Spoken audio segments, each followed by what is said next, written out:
Kundalini. Inner seeking meets the Cosmic Prana. Part 2. Will's attractive force. Will emanates from awareness of inner light. What is the mechanism driving the work with these two streams of the one energy?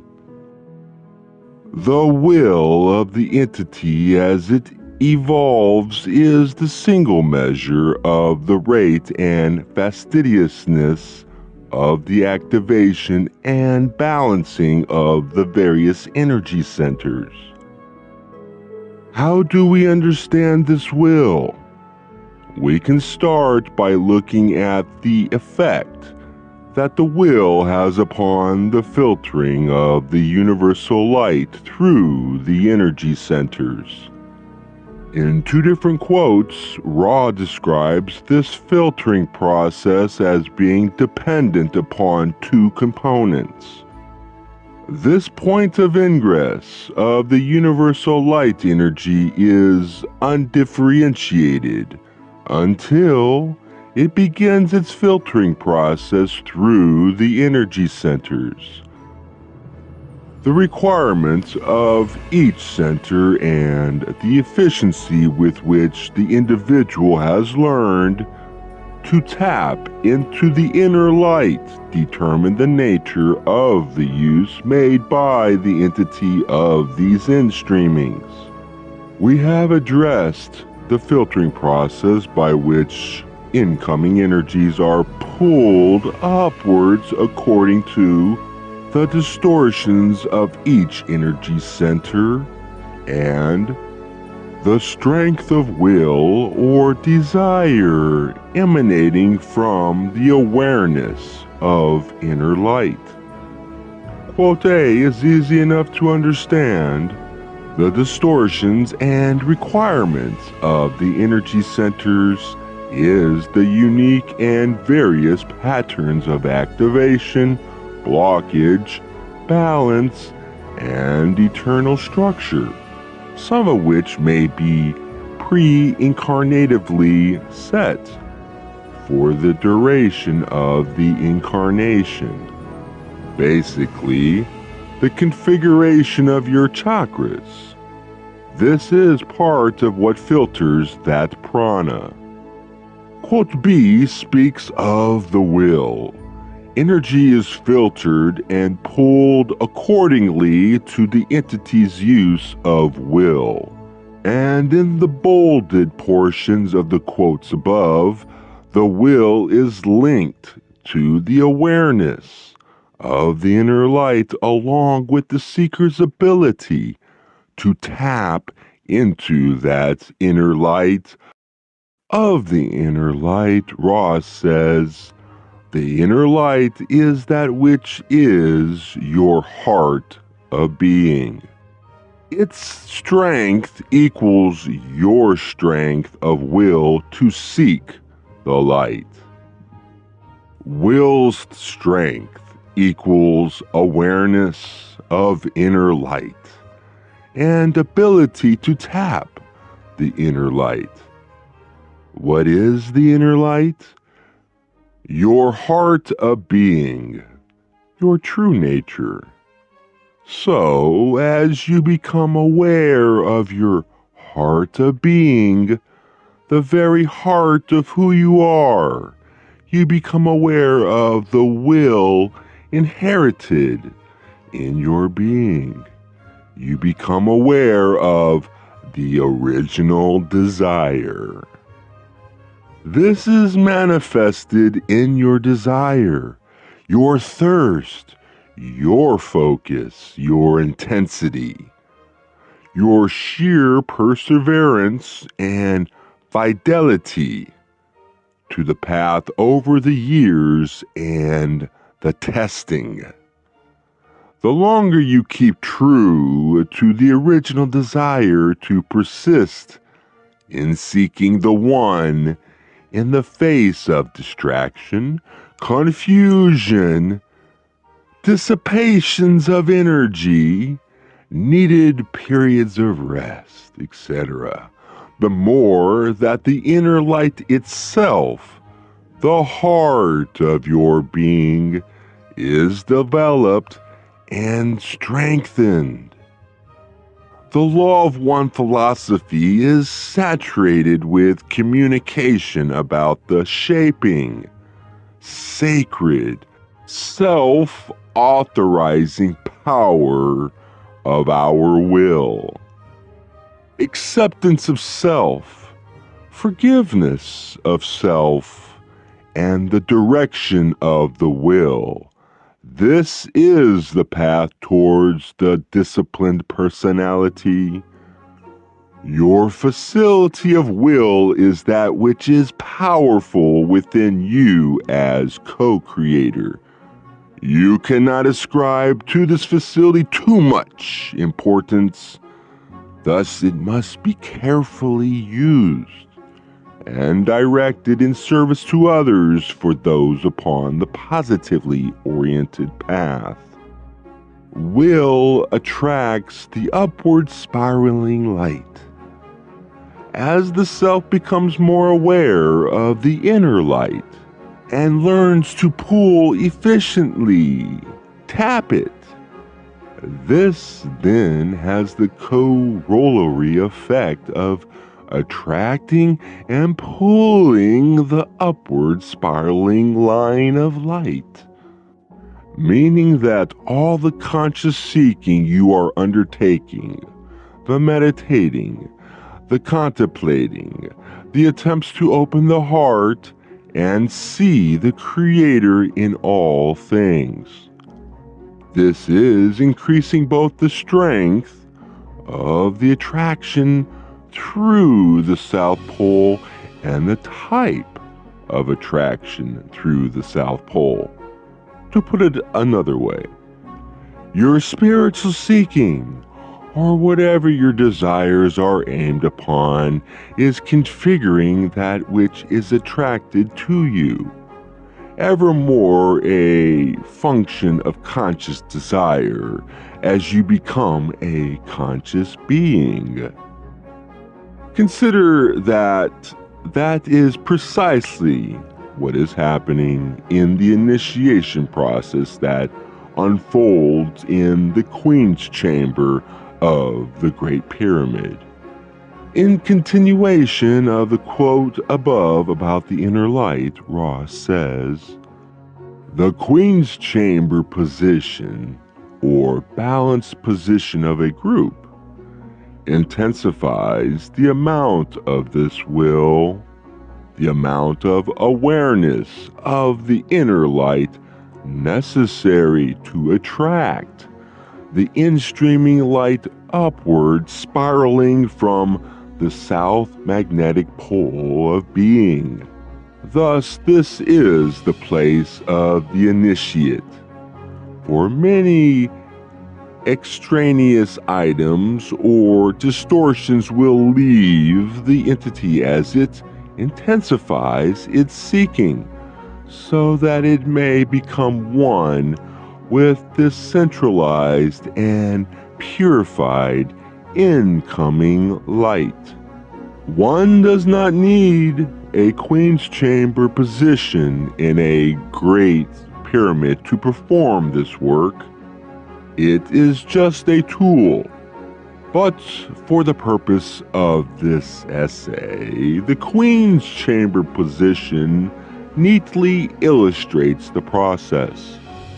There we see the light gathered and focused like a magnifying glass, a concentrated opportunity to experience that which, for the rest of us, unfolds organically over time. And the process that unfolds in this chamber again illustrates the surrender of the work in the North Pole. The initiation of the Queen's Chamber has to do with the abandoning of self to such desire to know the Creator in full that the purified, in-streaming light is drawn through the South Pole in balanced fashion through all energy centers, meeting in indigo and opening the gate to intelligent infinity. Thus, the entity experiences true life, or, as your people call it, resurrection. QO also speaks to the development of the inner light and its corollary pull upon the upward spiraling light. Work in the discipline of the personality is indigo ray work, and it is facilitated greatly by persistent daily work on one's desire. For the more intense that desire, the more powerful will be that energy moving through the gateway to intelligent infinity from above, and the more powerful will be the pull that pulls that energy up from the root chakra and to the meeting with that inner light that is called by the mystical worker in consciousness. Each will receive the opportunity that each needs. Consider, if you will, the path your life experience complex has taken. Consider the coincidences and odd circumstances by which one thing flowed to the next. Consider this well. Each entity will receive the opportunity that each needs.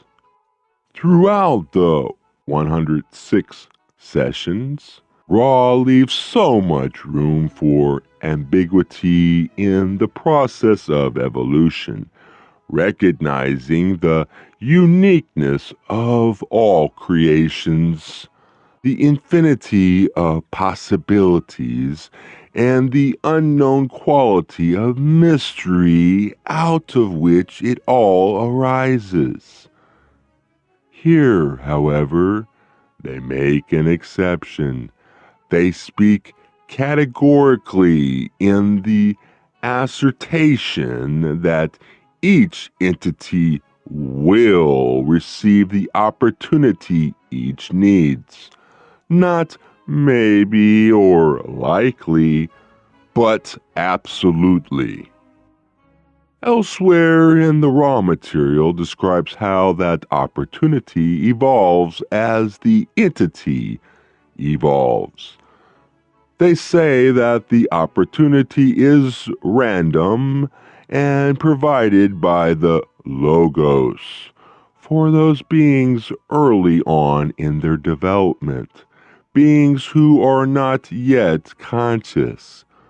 But as the path advances, and as the self awakens to the inner light, that which is attracted will be less and less random and more according to the shaping, programming forces of the entity's own will, desire, and seeking.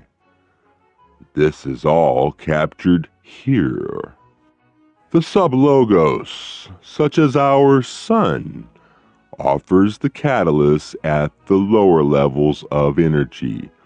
The first triad. These have to do with the survival of the physical complex. The higher centers gain catalysts from the biases of the mind-body-spirit complex itself in response to all random and directed experiences. Thus, the less developed entity will perceive the catalyst about it in terms of survival of the physical complex, with the distortions which are preferred. The more conscious entity, being conscious of the catalytic process, will begin to transform the catalyst offered by the sublogos into catalysts which may act upon the higher energy nexi. Thus, the sublogos can offer only a basic skeleton, shall we say, of catalysts. The muscles and flesh having to do with the, shall we say, survival of wisdom, love, compassion, and service are brought about by the action of the mind-body-spirit complex on basic catalysts, so as to create a more complex catalyst, which may in turn be used to form distortions within these higher energy centers. The more advanced the entity, the more tenuous the connection between the sublogos and the perceived catalyst until, finally, all catalyst is chosen, generated, and manufactured by the self for the self. It's as if we begin as children of the Logos, and as we polarize and evolve, we discover our own logoic nature, our own capacities as co-creators.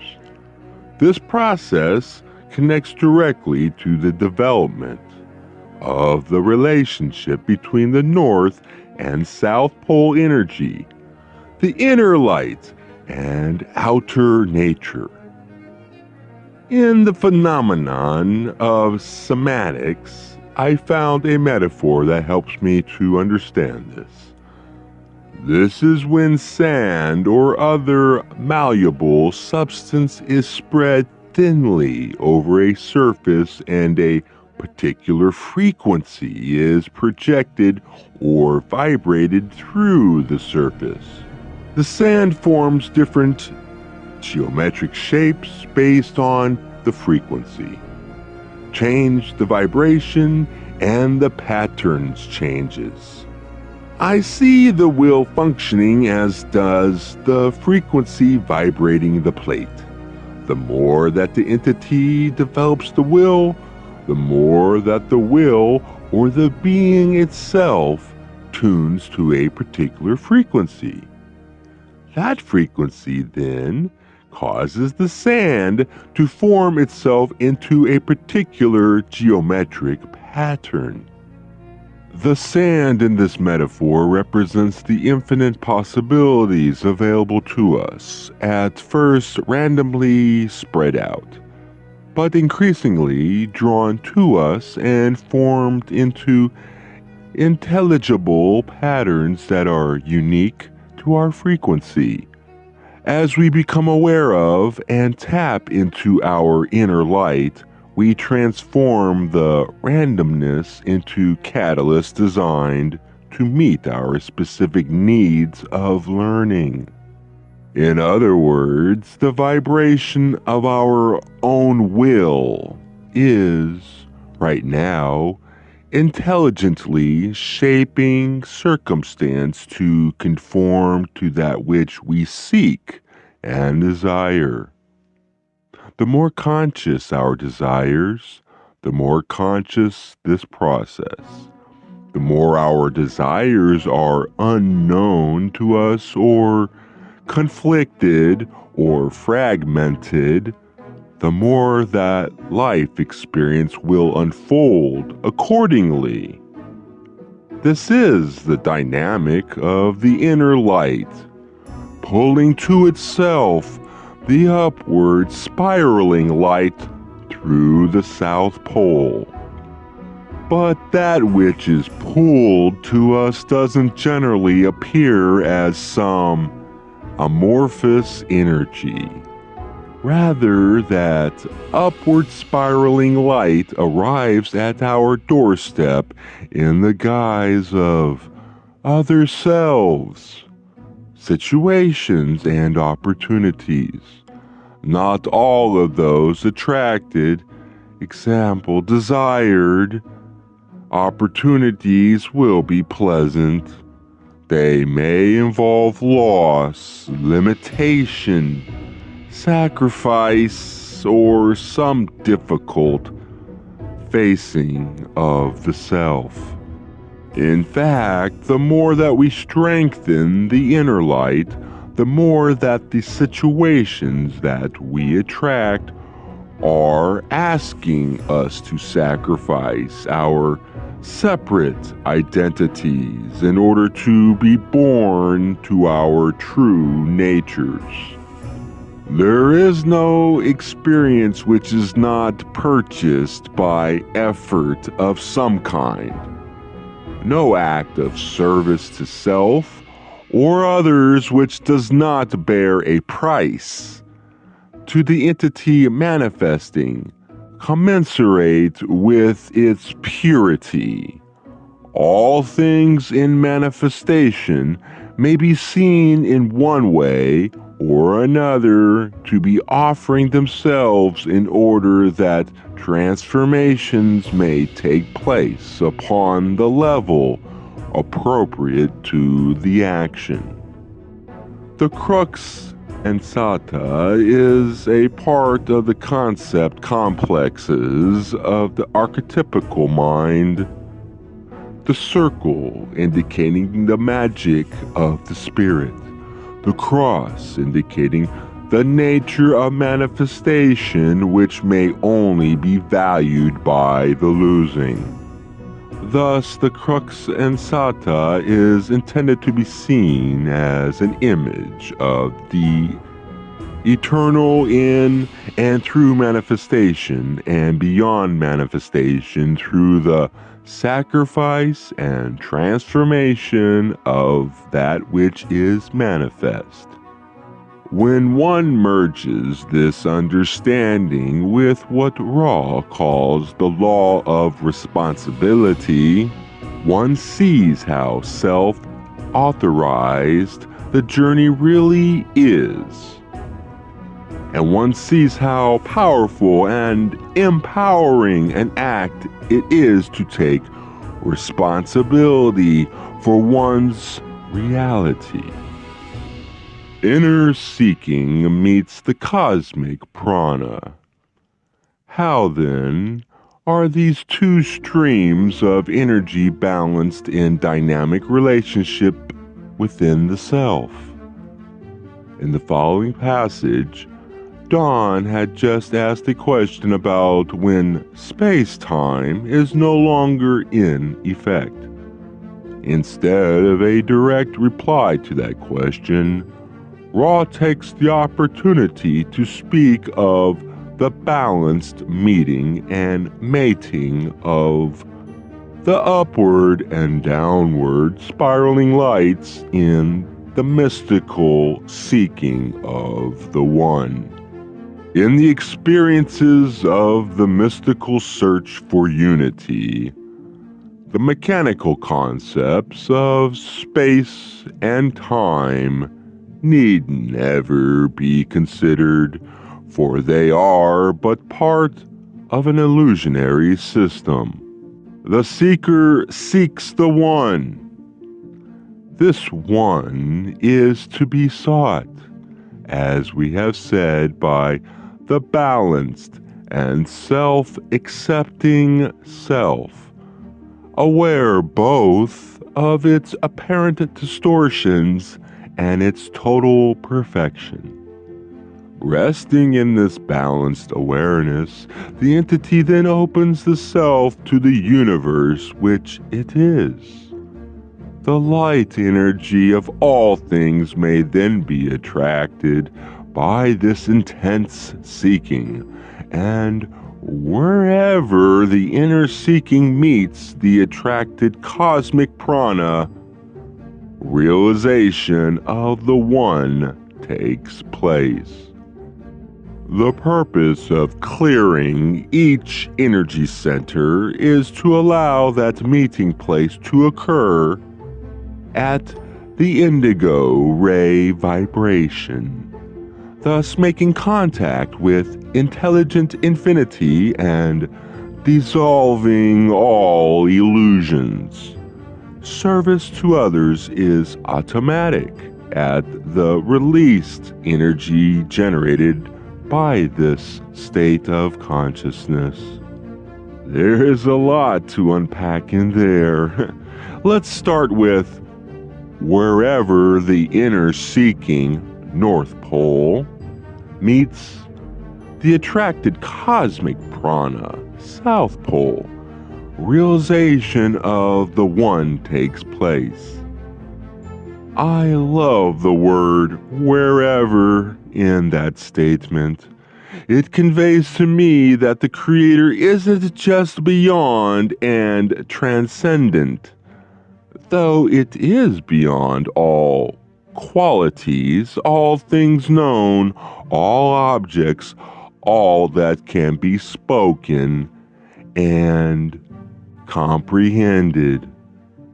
But it is also immanent in everything. The Creator is realized here, and then here, and then here, and at every intersection of these two energies, including each meeting with another self, each function of the body, each incomprehensible and destructive aspect of our society, and each moment of mundanity in our lives. All things can be uplifted and transmuted into their holy, sacramental nature when they make contact with or are sanctified by the inner light within us. But the key takeaway for me personally is found in the following statement. This one is to be sought, as we have said, by the balanced and self-accepting self, aware both of its apparent distortions and its total perfection. I love the juxtaposition of apparent distortions with total perfection. The apparent distortions Ra highlights are those which are recognized in the work of the South Pole or outer nature, but they are balanced always by the awareness of the total perfection of the self, which is recognized in the work of the North Pole, the work of faith which contemplates the self as the Creator. Distortion and perfection? It is a both, not an either or.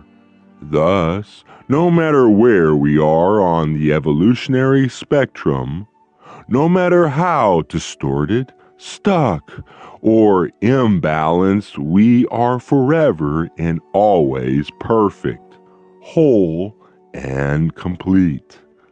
Ra says that contemplation upon this understanding, the work of the North Pole, and the space for unconditional love and forgiveness that this contemplation opens is that which will heal and undistort the stuck energy of the South Pole.